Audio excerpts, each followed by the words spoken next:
Hello दोस्तों, नमस्कार। आपका स्वागत है आपके अपने चैनल नॉलेज मोटिव में। तो आज हम करेंगे बायो के क्वेश्चन, जिसका फर्स्ट टॉपिक है पादप और उसका वर्गीकरण।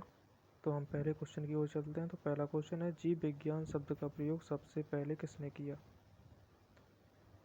दोस्तों, आपको बताना है कि जीव विज्ञान शब्द जो है उसका प्रयोग सबसे पहले किसने किया। तो दोस्तों, इसका राइट आंसर है लेमार्क एवं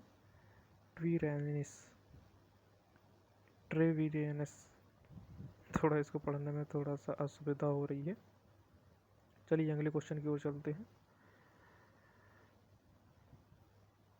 तो अगला क्वेश्चन है कि जीव विज्ञान के जनक कौन है। दोस्तों, इस क्वेश्चन से आशा है कि ये क्वेश्चन आप सभी से बन जाएगा, क्योंकि बहुत ही नॉर्मल क्वेश्चन है और आप सभी ने हमने बचपन से ही क्वेश्चन को पढ़ा है। तो दोस्तों, इसका राइट आंसर हो जाएगा अरस्तु। चलिए अगले क्वेश्चन की ओर चलते हैं। जंतु विज्ञान के नाम से जंतु विज्ञान के जनक कौन है। इसमें टाइपिंग मिस्टेक है। जंतु विज्ञान के जनक कौन है, बताइए दोस्तों। जंतु विज्ञान के जनक, दोस्तों जंतु विज्ञान के जनक भी अरस्तु ही है। चलिए अगला क्वेश्चन, वनस्पति शास्त्र के जनक कौन है। दोस्तों, ये सभी क्वेश्चन हमने पहले भी पढ़ लिए हैं, बस एक ये क्विक रिवीजन है। तो दोस्तों, इसका आंसर क्या हो जाएगा। दोस्तों, इसका आंसर हो जाएगा थियोफ्रेस्ट। ये फ्रास्टस लिखा है, ये फ्रास्टस भी बोल सकते हैं और थियोफ्रेस्ट भी है। दोस्तों,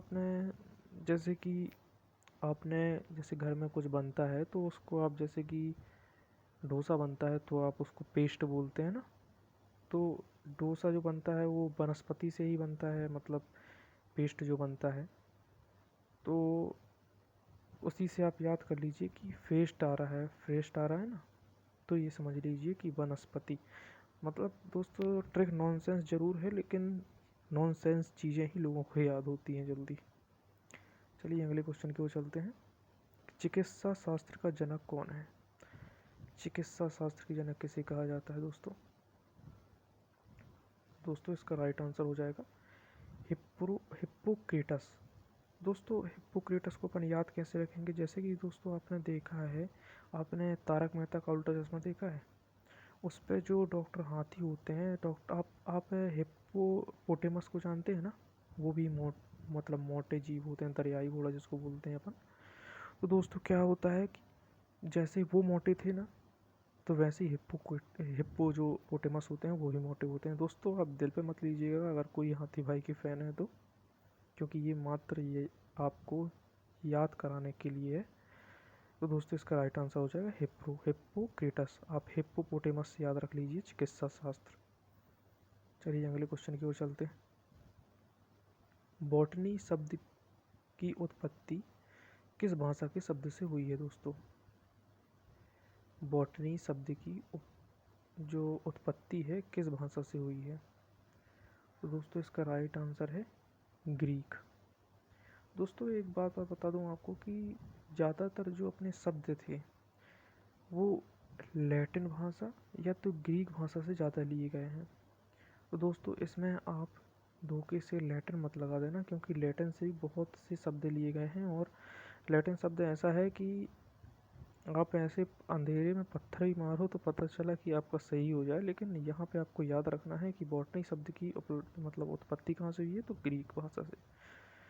चलिए अगले क्वेश्चन की ओर। हिस्टोरिया प्लांट्रम, ये पुस्तक के लेखक कौन है, बताइए दोस्तों।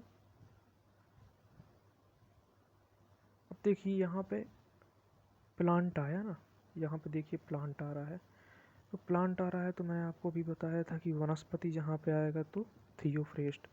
तो वैसे ही वनस्पति जो जगत के वो पितामह थे वो थियोफ्रेस्ट थे। तो ये हिस्टोरिया प्लांटर में ये पुस्तक भी किसने लिखी होगी, थियोफ्रेस्ट ने। इसका राइट आंसर बी हो जाएगा। चलिए दोस्तों अगले क्वेश्चन की ओर चलते हैं।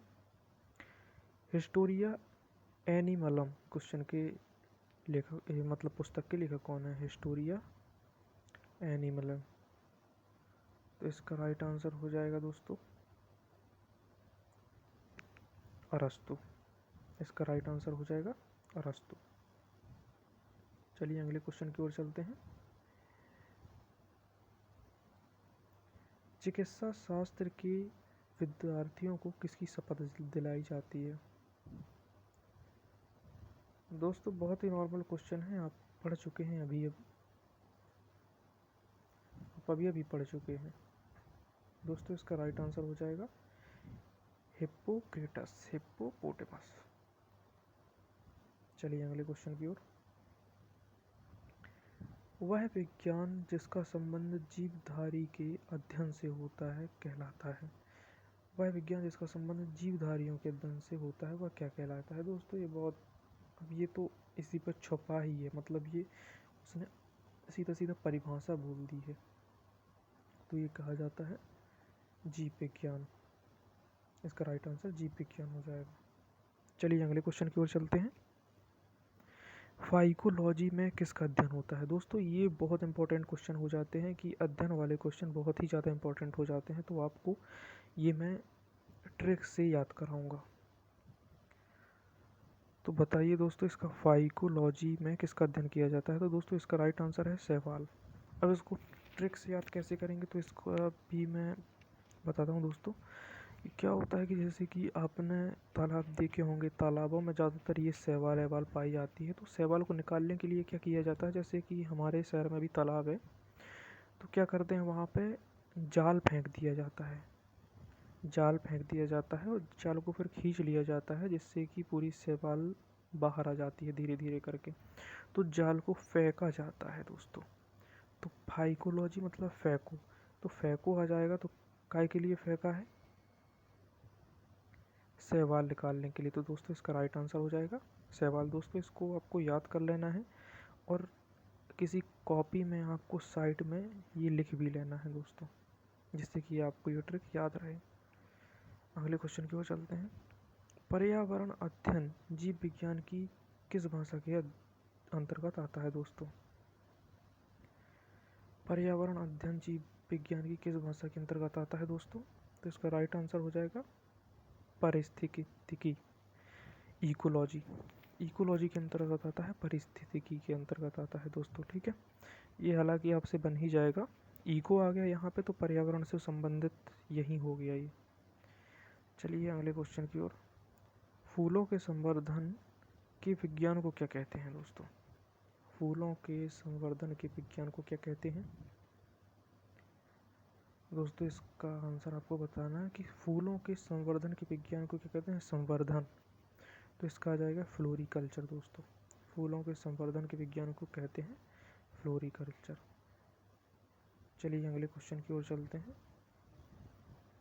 डेंड्रोलॉजी का संबंध है दोस्तों, डेंड्रोलॉजी का संबंध बताना है किससे है?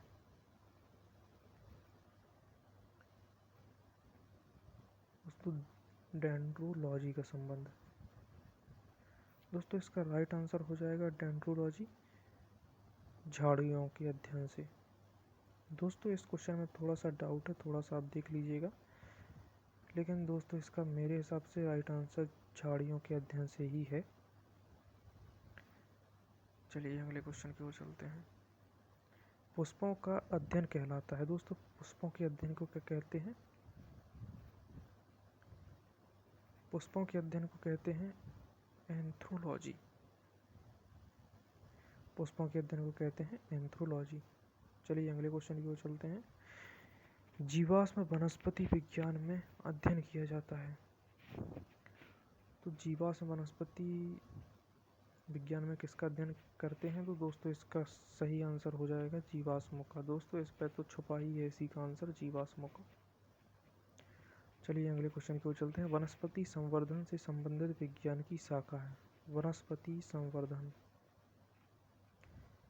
दोस्तों वनस्पति संवर्धन से संबंधित विज्ञान की शाखा है हॉर्टिकल्चर दोस्तों वनस्पति के संवर्धन से विज्ञान की कौन सी शाखा संबंधित है? तो हॉर्टिकल्चर। चलिए अगले क्वेश्चन की ओर चलते हैं कि जीवों एवं वातावरण की अंतर अभिक्रिया से संबंधित जीव विज्ञान की शाखा क्या कहलाती है? मतलब जीव और जो वातावरण दोनों की जो परस्पर अभिक्रिया कहलाती है, उसे जीव विज्ञान की किस शाखा के नाम से जानते हैं? तो इसका राइट आंसर बताइए।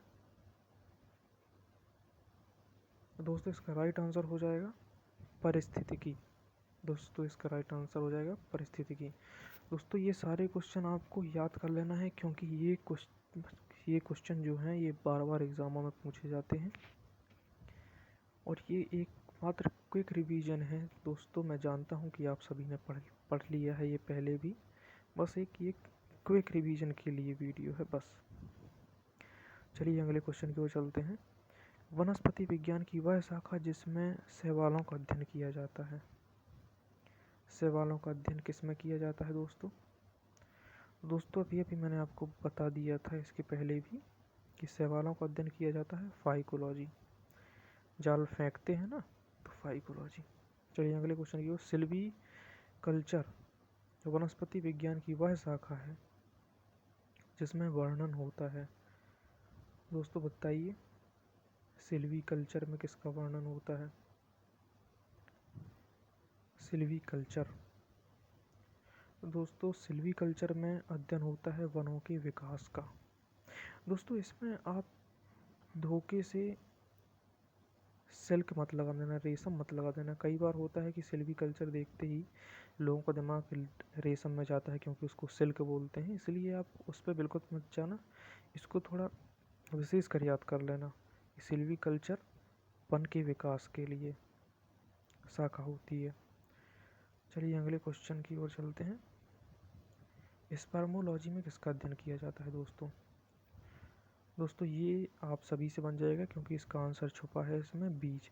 क्योंकि जो ये अपने जो मनुष्य जो होता है, जैसे पुरुष जो होते हैं उनमें जो मतलब जैसे कि बच्चे को जो जन्म होते हैं वो पिता के स्पर्म और माता के जो ओवम बोलते हैं उसको, जो अंडाणु जो बोलते हैं, उनके मध्य जो परस्पर क्रिया होती है उसके द्वारा तो स्पर्मोलॉजी में बीज का अध्ययन होता है दोस्तों। चलिए अगले क्वेश्चन की ओर चलते हैं। एग्रोस्टोलॉजी में किसका अध्ययन होता है? एग्रोस्टोलॉजी दोस्तों, तो आपको पता है कि एग्रो आया है तो आप सीधे घास में लगा ही देंगे दोस्तों इसका आंसर। चलिए अगले क्वेश्चन की ओर चलते हैं। फीडोलॉजी में अध्ययन किया जाता है दोस्तों। फीडोलॉजी में किसका अध्ययन किया जाता है दोस्तों? फीडोलॉजी में अध्ययन किया जाता है या पेडोलॉजी में अध्ययन किया जाता है, ये किया जाता है भूमि का।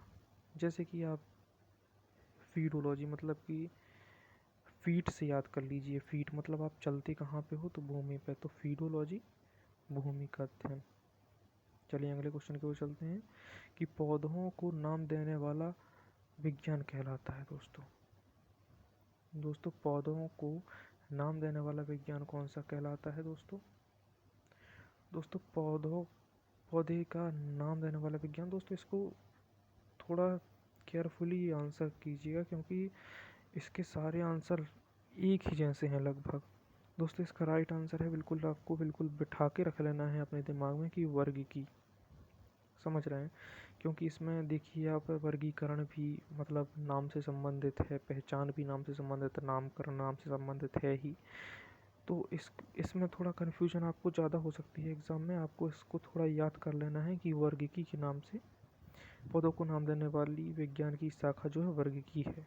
चलिए अगले क्वेश्चन की ओर चलते हैं। फलों का अध्ययन कहला जाता है दोस्तों फलों का अध्ययन, दोस्तों इसका आंसर है पोमोलॉजी। ये दोस्तों बिल्कुल आपको याद कर लेना है, क्योंकि ये आपके रेलवे हो, पीएससी हो, एसएससी हो, किसी भी एग्ज़ाम में ये पूछा जाता है दोस्तों, तो ये आपको ज़रूर याद कर लेना है। अगले क्वेश्चन की ओर चलते हैं। पराग कणों का अध्ययन कहलाता है दोस्तों। पराग कणों के अध्ययन को क्या कहते हैं? पराग कणों के अध्ययन को, तो दोस्तों इसका राइट आंसर है पैलिनोलॉजी। पराग कणों के अध्ययन को कहते हैं पैलिनोलॉजी। इसका राइट आंसर हो जाएगा दोस्तों पैलिनोलॉजी, ऑप्शन नंबर बी। चलिए अगले क्वेश्चन की ओर चलते हैं। संसार में पौधों के वितरण का अध्ययन कहलाता है। दोस्तों क्या है क्वेश्चन? संसार में पौधों के वितरण का अध्ययन क्या कहलाता है? तो दोस्तों इसका राइट आंसर हो जाएगा फाइटोजियोग्राफी। इसका सही आंसर क्या हो जाएगा? फाइटोजियोग्राफी। दोस्तों इसमें आपको ट्रिक के माध्यम से मैं आपको ऐसे बता सकता हूँ ये कि संसार की बात आई है तो जियोग्राफी, समझ रहे हैं? संसार की बात आई है तो जियोग्राफी, और वितरण की बात आई है, जब भी वितरण की बात आती है दोस्तों तो लड़ाई सबसे पहले होती है, फाइट सबसे पहले होती है, चाहे वो गल्ले की दुकान हो या कहीं भी ऐसी कोई चीज़ हो जहाँ पे बांटने की बात आती है वहाँ फाइट ज़रूर होती है। तो दोस्तों वितरण से फाइट, और संसार है तो जियोग्राफी। तो संसार में पौधों का वितरण तो फाइट ज़रूर होगी क्योंकि वितरण करना है, तो फाइटो जियोग्राफी इसका राइट आंसर हो जाएगा। चलिए अगले क्वेश्चन की ओर चलते हैं। वार्षिक बलियों का अध्ययन क्या कहलाता है? वार्षिक बलियों का अध्ययन। दोस्तों वार्षिक बलियों का अध्ययन आप समझते हैं इसका मतलब? दोस्तों क्या होता है, आपने पेड़ देखे होंगे, पेड़ जब देखे होंगे तो इसमें आपने देखा होगा कि यहाँ एक गांठ टाइप से रहती है, कई मतलब पेड़ों में ऐसे ऐसे गांठ टाइप से होती है। दोस्तों क्या होता है कि पौधों की जो आयु है वो उसी के द्वारा ज्ञात की जाती है, उन बलियों को गिन के। अब ये मेरे को नहीं पता कि वैज्ञानिक ये जानते हैं साइंटिस्ट कि कैसे गिना जाता है, बाकी इतना ज़रूर पता है कि इनमें जो वलय होते हैं उनको गिना जाता है, उसी के द्वारा पता चलता है कि वार्षिक की पेड़ की आयु कितनी है। तो दोस्तों इसका राइट आंसर हो जाएगा डेंड्रोक्रोनोलॉजी। इसका राइट आंसर बी हो जाएगा। दोस्तों ये आंसर आप बिल्कुल याद कर लीजिएगा क्योंकि ये आंसर बहुत ही इम्पोर्टेंट है, ये क्वेश्चन जो है बहुत ही इम्पोर्टेंट है। दोस्तों मैंने खुद जब एसएससी का एग्ज़ाम दिया था 2018 में, तब दोस्तों ये क्वेश्चन ज़रूर पूछा गया रहा, तो दोस्तों इसको थोड़ा याद कर लीजिएगा। चलिए अगले क्वेश्चन की ओर चलते हैं।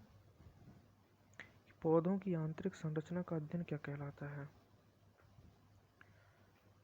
पौधों की आंतरिक संरचना का अध्ययन। दोस्तों इसका राइट आंसर हो जाएगा शारीरिकी। दोस्तों ये सब कन्फ्यूजन वाले क्वेश्चन हैं जो जिसमें कि बहुत कन्फ्यूजन होता है। दोस्तों ये आपको याद कर लेना है कि पौधों की आंतरिक संरचना का अध्ययन क्या कहलाता है? शारीरिकी कहलाता है। चलिए अगले क्वेश्चन की ओर चलते हैं। एग्रोफोरेस्ट्री है, एग्रोफोरेस्ट्री क्या है आपको देखना है दोस्तों। एग्रोफोरेस्ट्री क्या कहलाती है? दोस्तों इसका राइट आंसर हो जाएगा कृषि के साथ उसी भूमि पर मतलब 12 मासी वृक्ष लगाना। दोस्तों इसका मतलब ऐसा हो जाता है कि जैसे कि आपने देखा होगा जो खेत होते हैं, खेत ऐसे होते हैं तो उस पर क्या होता है, जैसे ये मेड़ है तो यहाँ पे जैसे कि पपीता हो गया, अमरूद हो गया, ऐसे पेड़ लगा दिए जाते हैं जिससे कि आपकी कृषि भी होती रहती है और इस मेड़ का कोई मतलब नहीं रहता, तो यहाँ पे भी ये ज़मीन भी यूज होती जाती है। दोस्तों तो ये थे आज के क्वेश्चन पादप जगत से। और दोस्तों मैं आशा करता हूँ कि आपको ज़रूर ये पसंद आए होंगे, और मैं आपसे आशा करता हूँ कि दोस्तों कि मेरे को मोटिवेट करने के लिए दोस्तों आप सब्सक्राइब और लाइक ज़रूर करें। मैं आपको ऐसे ही वीडियो ढेर सारी उपलब्ध कराते जाऊँगा दोस्तों। धन्यवाद।